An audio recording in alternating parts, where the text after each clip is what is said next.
An international airport is a machine optimized for continuous movement. When you introduce construction into that environment, the stakes scale immediately.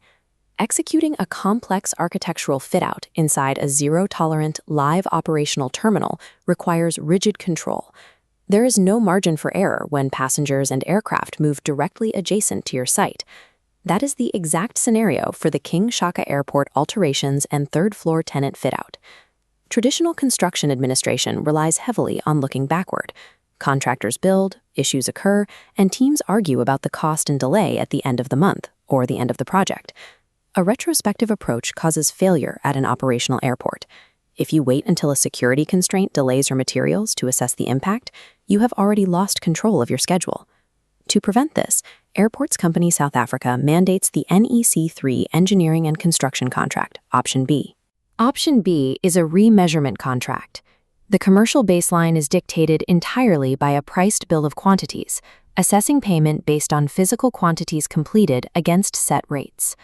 To manage this, NEC3 requires you to abandon reactive habits. The contract operates as a perspective management engine. You are required to forecast, price, and agree on the impact of events before they disrupt the site. For this engine to function, it demands absolute collaboration and rigid adherence to communication time bars. The contract penalizes silence. Operating this loop is how the contractor reconciles the site's physical progress with its commercial baseline as the work happens. The first step in operating the NEC3 engine is understanding exactly who holds authority.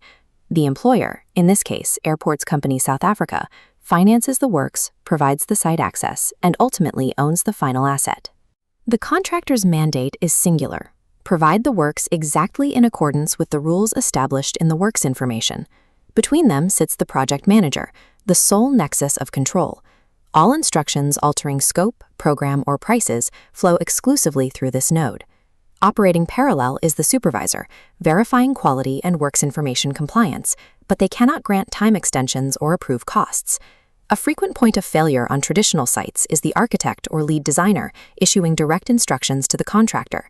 In the NEC3 framework, the architect has no direct authority to issue instructions. They possess power only if the project manager or supervisor formally delegates specific tasks in writing.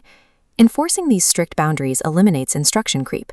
If a contractor acts on a verbal directive from an unauthorized designer, they perform that work entirely at their own cost. Once the hierarchy of people is clear, you must navigate the hierarchy of the documents. These three pillars dictate every action on site. First is the contract data. It hard-codes the specific commercial settings, baseline metrics, and financial mechanics for the project. Second is the works information. This dictates the mandatory standards you must achieve. For the King Shaka project, a critical component of the works information is the ASA Hoarding Specification Handbook. Working adjacent to live public areas within the airport terminal requires strict control over dust, excessive noise, and proper visual screening. Looking at this specification image for the Type A internal hoarding, you can see the required construction.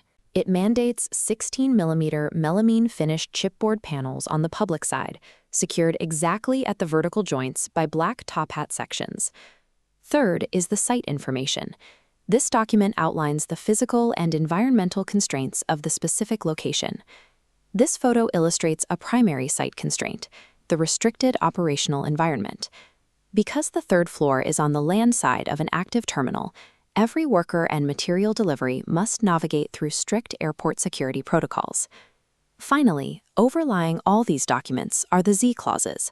These are bespoke, project-specific amendments that can completely rewrite standard NEC3 rules. Clause Z12 in this contract modifies the standard compensation event rules. It imposes a rigid 4-week time limit. If the contractor fails to notify the project manager of a compensation event within 4 weeks of becoming aware of it, they lose all rights to claim extra time or money. The employer is entirely absolved of liability. Excellent physical construction means nothing if you fail the administrative requirements. Ignoring technical specs or missing a Z-clause deadline results in immediate commercial forfeiture. To navigate those strict rules, we turn to the gears of the NEC3 engine, the communication protocols established in Core Clause 13. Under NEC3, Verbal instructions are contractually invisible. Every notice, instruction, or submission must be communicated in a form that can be read, copied, and recorded. The primary tool for managing project drift is the early warning notice. Early warnings are strictly for future risks. Either the contractor or the project manager must issue one as soon as they identify any matter that could delay completion, increase the total prices, or impair performance of the works. Logging an early warning triggers a risk reduction meeting. This is a mandatory collaborative session where both parties map out solutions to avoid or mitigate the flagged issue. These are not general progress meetings. Risk reduction meetings have a hyper-focused agenda, solving specific problems listed on the early warning register. The system forces teams to confront risks proactively, solving problems collaboratively on paper before they materialize into site-halting compensation events. When we combine the roles, the rules, and the communication protocols, we see the complete NEC project control map in motion.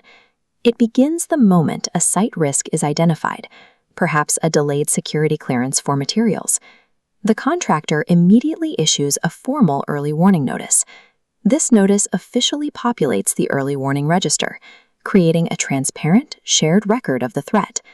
The register directly drives the agenda for the next risk reduction meeting, pulling the project manager and contractor into collaborative mitigation. If the risk cannot be avoided and causes an unavoidable impact on time or cost, the process escalates. The contractor files a formal compensation event within the strict 4-week window. The project manager assesses the CE quotation.